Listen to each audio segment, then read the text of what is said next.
Dan kali ini Rizky akan menjelaskan tentang kisah Nabi Ilyas alaihi salam.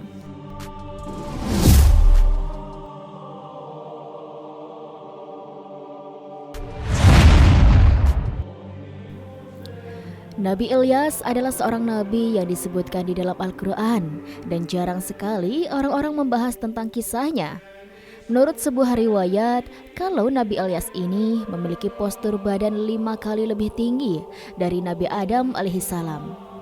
Dikatakan bahwa tingginya Nabi Ilyas yaitu 150 meter. Maka benarkah riwayat tersebut? Nah sobat, mohon untuk menonton video ini sampai habis ya, agar tidak terjadi kekeliruan dan salah paham. Untuk itu, di video kali ini kita akan membahas tentang kisah Nabi Allah Ilyas alaihissalam. Nabi Ilyas diperkirakan hidup pada tahun 910 sampai 850 sebelum Masehi. Al-Quran hanya sedikit saja mengisahkan tentang Nabi Ilyas, yaitu di surat Al-An'am dan surat As-Saffat. Namun ada khilafah dari para ulama tentang siapakah sebenarnya Nabi Ilyas. Di dalam riwayat Ibnu Mas'ud adalah Nabi Idris. Sedangkan menurut pendapat para ulama, ahli tafsir lain mengatakan Ilyas bukanlah Idris. Ilyas adalah keturunan dari Nabi Harun bin Imran, yang tak lain Harun ini adalah kakak kandung Nabi Musa bin Imran. Jika kita melihat di dalam surat Al-An'am ayat 84-85, di sana disimpulkan bahwasanya hanya ada 2 kemungkinan dari mana Ilyas berasal, yaitu dia merupakan keturunan Nuh, atau yang kedua Ilyas adalah keturunan dari Ibrahim. Jika melihat dari silsilah Nabi Idris, Idris bukanlah keturunan Nuh, apalagi Ibrahim. Idris hidup dan diurus jauh sebelum kedua nabi tersebut. Jadi pendapat sebagian besar para ulama mengatakan Ilyas bukanlah Idris, tetapi beliau adalah keturunan dari Nabi Harun alaihissalam, nabi yang berasal dari kaum Bani Israel. Imam Ibnu Katsir telah meriwayatkan dalam bukunya tentang silsilah keluarga Nabi Ilyas. Bermula dari kisah Nabi Harun yang merupakan leluhur dari Nabi Ilyas alaihissalam. Harun diangkat menjadi nabi oleh Allah Subhanahu wa taala pada masa Nabi Musa alaihissalam. Jadi setelah Musa diangkat menjadi nabi, Nabi Musa memohon kepada Allah Subhanahu wa taala untuk mengangkat Harun yang tak lain adalah kakak kandung Nabi Musa untuk menjadi nabi juga. Karena saat itu Nabi Musa butuh seorang juru bicara untuk bisa berdakwah kepada kaum Bani Israel. Karena Musa dari kecil mengalami kesulitan untuk berbicara, maka diangkatlah Harun menjadi nabi untuk menemani dakwahnya Musa. Di dalam Al-Quran sendiri, nama Nabi Harun sering disebutkan berdampingan dengan kisah Nabi Musa alaihissalam. Nabi Harun memiliki kemampuan yang luar biasa dalam berbahasa dan merangkai kata-kata. Nabi Harun dinilai cocok untuk mendampingi Nabi Musa pada masa itu. Dan Nabi Ilyas ini berasal dari keturunannya Nabi Harun. Nabi Ilyas diutus oleh Allah Subhanahu wa taala di daerah yang bernama Ba'alabak, yang terletak di daerah barat Damaskus. Ba'alabak ini adalah sebuah kota yang masyarakatnya menyembah patung. Patung-patung berhala yang mereka sembah itu bernama berhala Baal. Makanya kota mereka dinamai serupa dengan berhala yang mereka sembah, menjadi kota Ba'alabak. Dikisahkan berhala Baal adalah sebuah patung yang terbuat dari emas dan ditempatkan di bukit-bukit yang tinggi. Ada pula ahli tafsir lain yang mengatakan bahwasanya Baal adalah nama seorang perempuan. Mereka dikatakan menyembah tokoh seorang perempuan di kota itu.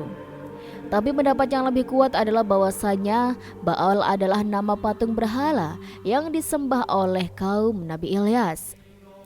Setiap hari Nabi Ilyas mendakwahi kaum ini dan raja mereka supaya mereka bertauhid hanya menyembah kepada Allah Subhanahu wa taala. Tapi rupanya mereka tidak mau mengikuti ajakan Nabi Ilyas alaihissalam. Setelah bertahun-tahun mereka didakwahi, akhirnya mereka pun merasa jengkel dan risih kepada Nabi Ilyas. Mereka menganggap Ilyas hanyalah pengganggu dan sering mengancam mereka dengan azab-azab Allah. Suatu ketika, anak dari raja mengalami sakit yang tak kunjung sembuh. Raja pun berkata pada Nabi Ilyas, "Hai Ilyas, menurutmu apa yang harus aku lakukan untuk anakku yang tengah sakit?" Kemudian Ilyas pun menjawab, "Tanyakanlah kepada berhala-berhala yang kalian sembah. Siapa tahu mereka bisa membantu." Raja pun sangat kesal mendengar jawaban tersebut. Hingga pada suatu hari, raja dan rakyatnya bersekongkol untuk mengusir Ilyas dari negeri mereka. Ketika Nabi Ilyas mendatangi mereka untuk berdakwah, mereka melempari Nabi Ilyas dengan batu-batu. Nabi Ilyas pun tak pernah gentar dan takut untuk terus berdakwah kepada kaumnya, supaya mereka tidak tertimpa azab dari Allah Subhanahu wa Ta'ala.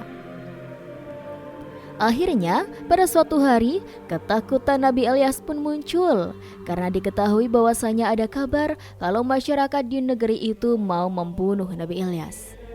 Pada akhirnya, Nabi Ilyas pun pergi ke suatu tempat yang aman dan tinggal di sebuah gua selama pelarian itu. Setiap hari, Allah Subhanahu wa Ta'ala memberikan bantuannya berupa burung gagak yang membawa makanan untuk sang nabi. Pada suatu hari bencana pun datang kepada negeri yang ditinggalkan oleh Nabi Ilyas alaihissalam. Ketika itu di negeri Ba'labak terjadi musim kemarau yang luar biasa. Dikisahkan musim kemarau itu terjadi selama 3 tahun berturut-turut. Tak ada hujan sama sekali yang turun hingga tanah pun menjadi gersang dan cuaca menjadi luar biasa panas. Penduduk kota Ba'labak yang tidak sanggup bertahan akibat kemarau itu mati satu persatu. Karena tak ada makanan dan minuman, para penduduk negeri itu beranggapan bahwa bencana ini merupakan bencana yang ditimpakan oleh berhala Baal, karena Nabi Ilyas telah berdakwah di negeri mereka. Kemudian mereka pun bersama-sama pergi mencari Nabi Ilyas dan mereka ingin membunuh Nabi Ilyas supaya musibah di negerinya segera berakhir. Akhirnya mereka pun mendapati tempat persembunyian Nabi Ilyas. Tapi saat itu Nabi Ilyas pun telah melarikan diri karena beliau tahu saat itu ada segerombolan orang dari negeri Ba'labak yang hendak datang ke gua di mana Nabi Ilyas tinggal. Nabi Ilyas pun terpaksa lari dengan cara menyusuri sungai hingga sampailah Nabi Ilyas di sebuah rumah tua yang kecil. Lalu Nabi Ilyas pun mengetuk pintu rumah itu dan mengucapkan salam. Pintu rumah itu dibuka oleh seorang wanita yang cukup tua. Kemudian Nabi Ilyas meminta izin kepada wanita itu untuk bersembunyi di dalam rumahnya. Wanita itu pun mengizinkannya dan menyuruh Nabi Ilyas untuk masuk ke dalam rumahnya. Di dalam rumah tersebut ada anak laki-laki anggota keluarga itu sedang sakit parah. Karena merasa kasihan, Nabi Ilyas pun berdoa kepada Allah Subhanahu wa Ta'ala untuk mengangkat penyakit laki-laki itu.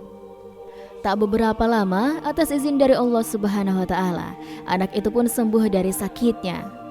Anak anggota keluarga yang sakit itu bernama Ilyasa.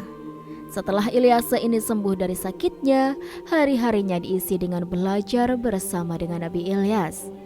Hingga pada suatu hari Allah Subhanahu wa Ta'ala mengangkat Ilyasa menjadi seorang nabi yang kita kenal di Islam sebagai Nabi Allah Ilyasa. Jadi di sini sudah ada 2 nabi, yaitu Ilyas dan Ilyasa. Singkat cerita, setelah Nabi Ilyas mengetahui kabar kalau Raja Zalim di negerinya telah meninggal, Nabi Ilyas dan Ilyasa pun mendatangi negeri Ba'labak dan keduanya mulai mendakwahi kembali masyarakat di negeri itu. Tapi saat itu rupanya musibah kemarau parah di negeri Ba'labak belum berakhir selama negeri itu ditinggalkan oleh Nabi Ilyas. Sebagian besar masyarakat di negeri itu telah banyak yang meninggal dunia. Akhirnya Nabi Ilyas pun membuat suatu perjanjian kepada masyarakat apabila mereka mau meninggalkan sesembahan mereka dan bertaubat kepada Allah Subhanahu wa Ta'ala, maka Nabi Ilyas akan berdoa kepada Allah untuk mengakhiri azab di negeri tersebut. Karena orang-orang telah berputus asa dan tak tahu lagi apa yang harus dilakukan, dengan terpaksa mereka pun mengikuti saran dari Nabi Ilyas. Setelah itu, mereka mulai menghancurkan berhala-berhala mereka dan kemudian mereka semua bertobat untuk kembali ke jalan yang benar. Setelah janji mereka sudah dijalankan, Nabi Ilyas pun berdoa meminta hujan kepada Allah Subhanahu wa taala. Tak lama setelah itu, Allah Subhanahu wa taala mengabulkan doa dari Nabi Ilyas. Negeri itu pun diturunkan hujan dengan derasnya, hingga berakhirlah penderitaan mereka karena azab kemarau tersebut. Setelah keadaan di negeri Ba'labah sudah kembali normal, hewan, ternak, dan kebun mereka telah menghasilkan banyak makanan, masyarakat di negeri ini kembali menyembah berhala. Artinya ketika itu masyarakat di negeri Ba'labah ini kembali menyembah berhala. Mulailah masyarakat membuat patung-patung kembali di negeri itu menjadi negeri penyembah berhala lagi. Nabi Ilyas pun kembali berdoa kepada Allah Subhanahu wa taala untuk dibukakan kembali hati kaumnya. Namun akhirnya negeri itu dilanda kemarau lagi, dan ini lebih parah daripada sebelumnya.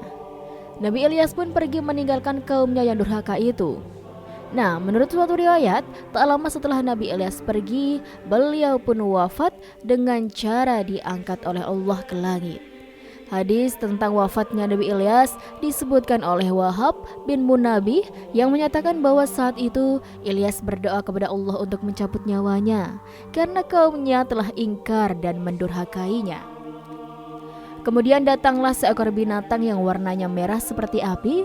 Lalu Nabi Ilyas pun menaiki binatang tersebut, dan Allah Subhanahu wa taala telah menumbuhkan sayap di tubuh Nabi Ilyas serta memakaikannya pakaian yang terbuat dari cahaya. Setelah itu Allah Subhanahu wa taala merubah Nabi Ilyas menjadi malaikat, seorang malaikat manusia yang terbang di langit dan berjalan di bumi. Tapi sobat, hadis ini mengandung kontroversi dari kisah-kisah Israel, tidak perlu diyakini kebenarannya dan tidak pula didustakan. Disebutkan oleh Imam Ibnu Katsir dalam bukunya Qisasul Anbiya bahwasanya setiap tahun Nabi Ilyas dan Nabi Khidir berkumpul dan bertemu di Baitul Maqdis, Palestina di bulan Ramadan. Kemudian disebutkan Nabi Ilyas dan Nabi Khidir ini setiap tahun melaksanakan ibadah haji berdua. Katanya setiap musim haji itu pasti di Mekah Nabi Ilyas dan Nabi Khidir. Hanya saja orang-orang banyak yang tidak menyadari kehadiran mereka. Ketika keduanya tengah melaksanakan ibadah haji, mereka pun meminum air Zam-Zam. Setelah mereka meminum air Zam-Zam, perut mereka akan kenyang selama setahun penuh. Jadi selama 1 tahun mereka tidak akan memakan makanan apapun. Mereka hanya akan minum air Zam-Zam di musim haji. Ibnu Katsir juga menyebutkan tidak ada dalil yang sahih tentang kisah hadis-hadis tersebut. Ibnu Katsir juga berpendapat bahwasanya Ilyas dan Khidir telah lama wafat. Ada juga kisah yang cukup aneh yang dikisahkan oleh Imam Al-Baihaqi. Kisahnya begini sobat. Jadi pada suatu hari ketika Rasulullah dan para sahabatnya sedang melakukan suatu perjalanan, kemudian mereka pun singgah di suatu lembah. Salah seorang dari sahabat mendengar sayup-sayup ada yang sedang berdoa di lembah itu. Orang yang berdoa itu mengatakan, "Ya Allah, jadikanlah aku umatnya Muhammad sallallahu alaihi wasallam yang dirahmati, diampuni dan diterima taubatnya." Anas bin Malik berkata, kemudian kulihat sumber suara tersebut. Ternyata orang yang sedang berdoa itu adalah seorang laki-laki yang tingginya 300 zero.